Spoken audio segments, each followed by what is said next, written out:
Using learning centers in Christian education for children is probably the best approach that we have.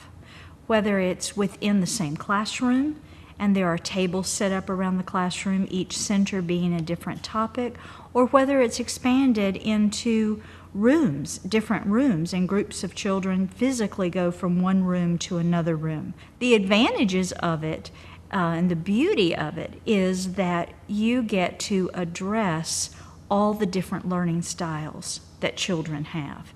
It can be used for any age, up through adults. We know that adults learn in different ways too.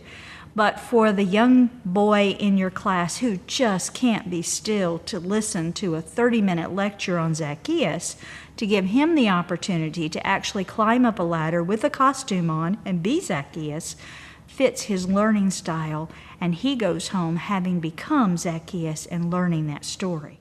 Learning centers are a wonderful place to invite children to come and to be able to use their natural curiosity along with their emerging skills and talents and use them in a productive way. Learning centers also help a teacher with classroom management. When the child is engaged in an appropriate activity, it is such an assist to the teacher who is trying to take care of numerous children in the classroom. Everybody has a way that they learn best. And the wonderful thing about learning centers is you can go and experience the Bible stories in whatever way you learn best.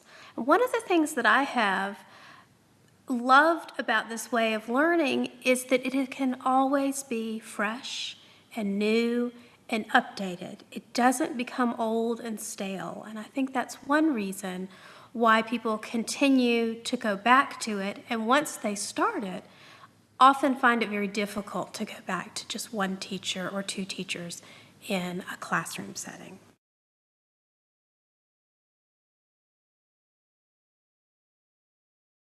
The biggest challenge that we have with learning centers is the upfront preparation.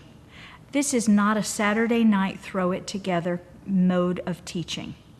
With learning centers, because you are presenting the same material but in a variety of ways, you have to prepare.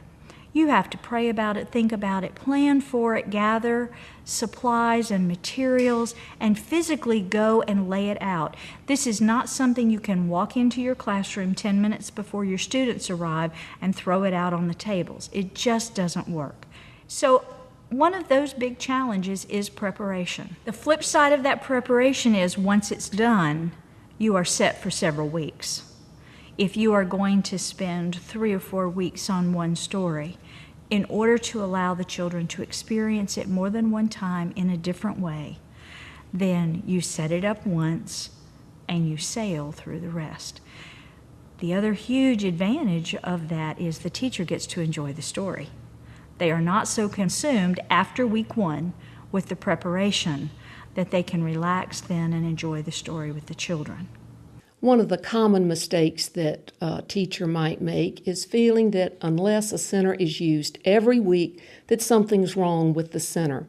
Many times, children are so engaged in other centers, they just haven't had a chance to come to this one center that you think needs to be changed.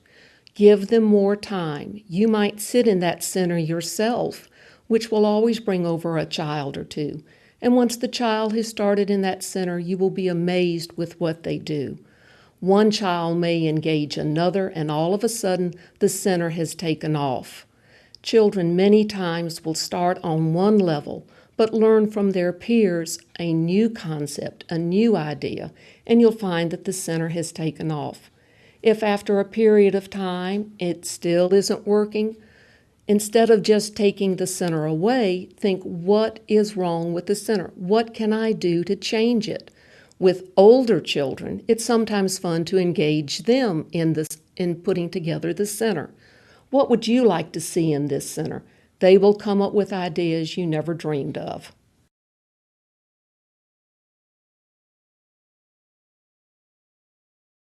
In your church, you may share space with any number of other activities that happen during the week. And it might be important for you to put away your learning center and then be able to bring it back out on Sunday morning. And I have found that if you can find a plastic box or a tote bag or just a cardboard box, something that you can label and put all of your items into one box, one bag, put them away in a closet somewhere, and then be able to bring them back out on Sunday, then you still have the illusion that you've left it up all week long. Everything is still ready and set up the same way for your students to come. If you are putting your centers away every week, one of the things that might be helpful is to bring in a digital camera and take a picture of how you set up each learning center. So when you come back, you can set it up the exact same way. Or if there's another person that needs to come in and set the centers up for you, then they know the proper way to do it. When I wanted to learn about learning centers or rotational learning, which was the same thing but repackaged for a new day, I first went and found other churches who were doing it. I could read about it. I could read the setup of the room. I could see diagrams about it, but I just couldn't get it in my head what it actually did. And I certainly couldn't see the value of it until I saw it in action. So I looked around, called my local presbytery office, regional office, and went and found churches that were using it. Because once you see it live and in person, it changes your entire perspective.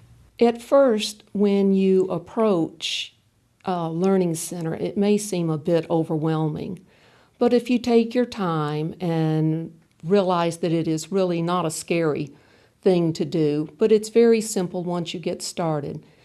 Begin with thinking in small terms, not large terms. What are the types of materials that are appropriate for the children? What are the ages of the children? How many children will you have in a classroom? And what is your goal for teaching that unit? Also, with a learning center, you will probably find that you do not need to make it overly elaborate. Considering the age of the child, young children, the 3-year-old will need very few choices. Too many choices overwhelm a child. But the more sophisticated 5-year-old is able to make choices from any number of activities and pieces of the puzzle, if you will. In a dramatic play setting, you may have just very few props for the 3-year-old, but the 5-year-old becomes elaborate in their thinking, and they keep expanding on the concept, and they keep growing with it. You will grow with the child. One of the best pieces of advice that I have for the newly starting teacher is to let the child lead you. You will be surprised with where they take you.